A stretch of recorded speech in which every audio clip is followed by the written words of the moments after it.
Si Robleo, Immaculate Star. Spotted si Immaculate Star, no? Baliwala ra sa yung bagyo.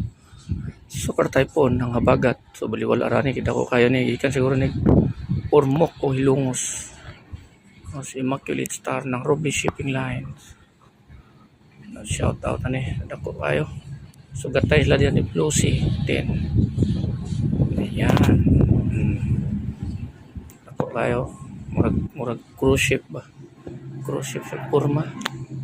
Si Immaculate Star Robleo. Nindot kasi dagang kasi mga kuan. Nindot kasi pambiyahe Manila. Dool ra kayo siya, si Immaculate Star. Shout out ang barkuha, no? Immaculate Star.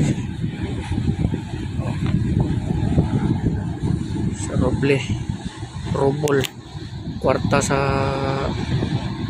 Russia, Robol. Shout out sa mga kapitan, no? Sa mga crew, sa mga passenger. So nami dre spotted na mo kinang magpadool mong mayo dre. Nindot kisa tanawon barkuha, nindot ni sa ibihay Manila, nakita ko ba Manila o taniyo, nindot ka shot nga niyo.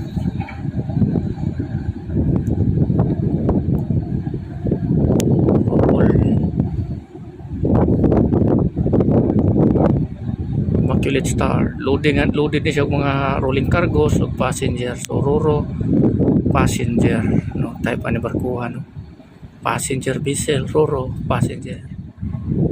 Si Robol, shout out ani ito sa Cebu Port Pier 4 ka dito nilang pier tapit sa ilahang office, no. So nalang mga passengers. Yan. So malayo na siya. So kalmada na. Luwas ng adlaw. So muna na yung sitwasyon karon, no? Mararagulay na hitabo ba? Mararagulay bagyo. Wala epekto sa bagyo.